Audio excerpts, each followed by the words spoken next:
this is the best thing to happen to Americans.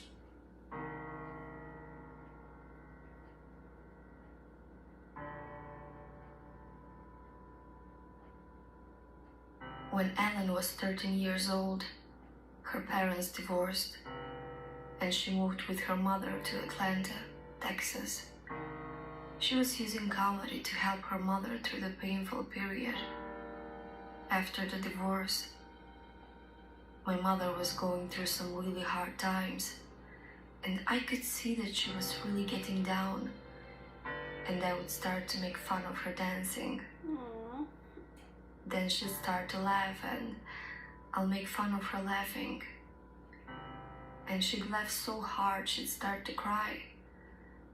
And then I made fun of that.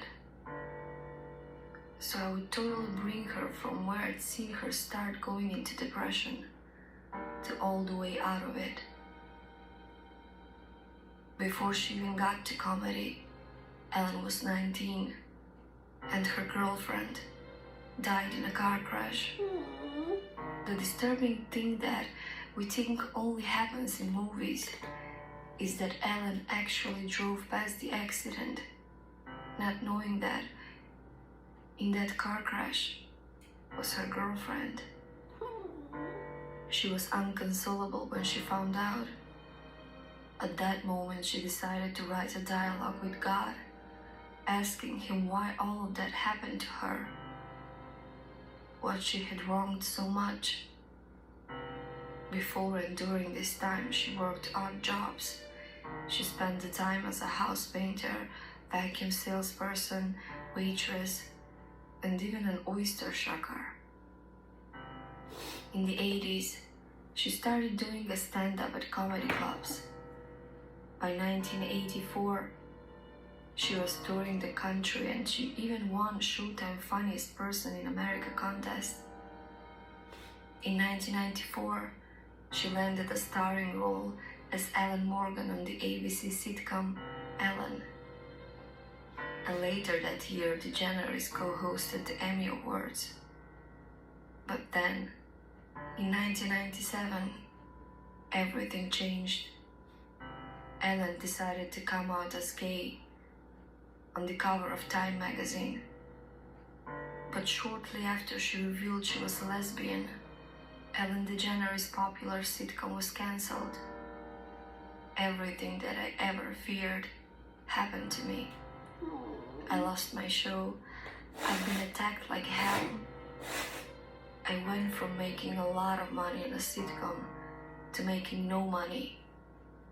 When I walked out of the studio after 5 years of working so hard, knowing I had been treated so disrespectfully for no other reason than I was gay, I just went into this deep, deep depression. I moved out of LA, went into a severe depression, started seeing a therapist, and had to go on antidepressants for the first time in my life. It was scary and lonely. All I'd known for 30 years was work. And all of a sudden, I had nothing. Plus, I was mad. It didn't feel fair. I was the same person everyone had always known. No one wanted to employ her after the announcement for the next 3 years. So there she was, disappointed, depressed, sad, and angry at the world. How her life changed. Teenagers who abstained from committing suicide wrote her letters after seeing her come out. And at that moment, she knew that she had a higher purpose in this world, apart from fame and money. Eventually, I started meditating, working out, and writing again. And I slowly started to climb out of it. I can't believe I came back from that point. I can't believe where my life is now. Then, Ellen's TV career started picking up again.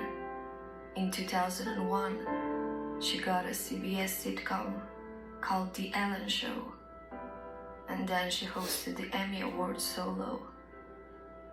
2 years later, she voiced the famously forgetful Dory in Finding Nemo, and a few months later, her famous talk show, The Ellen DeGeneres Show, premiered. Most TV stations would not take the talk show when they tried to sell it to them. But as we all know, someone thought the idea would work and the talk show aired. The successful year was topped off with a record 12 Emmy Award nomination in 2004, the most ever received by a talk show in its debut season. Ellen's program won the 2004 Emmy for Outstanding Talk Show. Aww. In 2004, Ellen started dating her future wife, Portia de Rossi.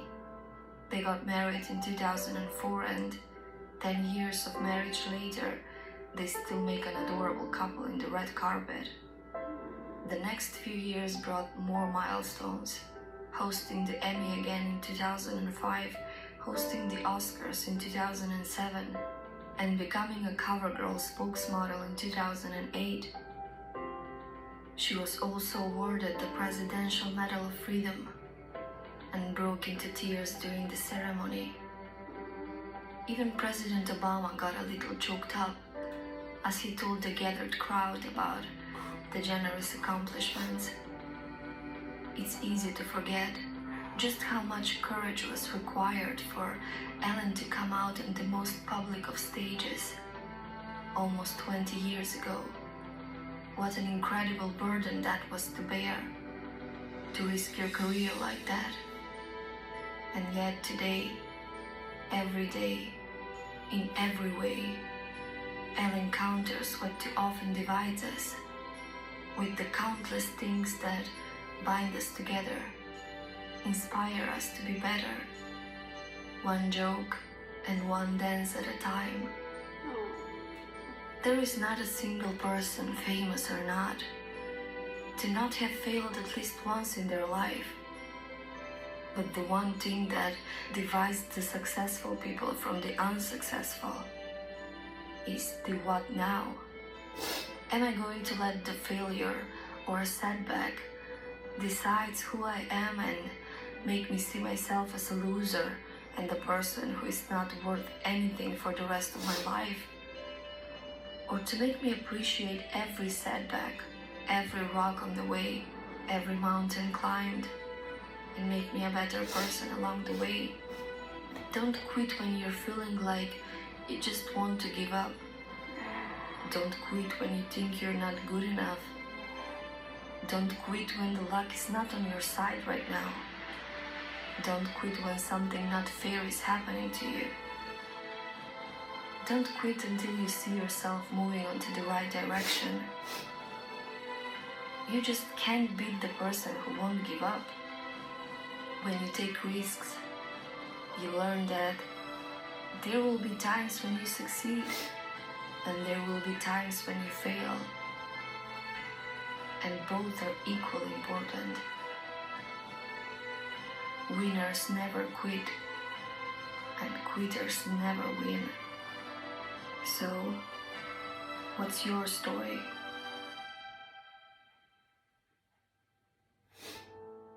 Oh, that is so nice. Oh shoot.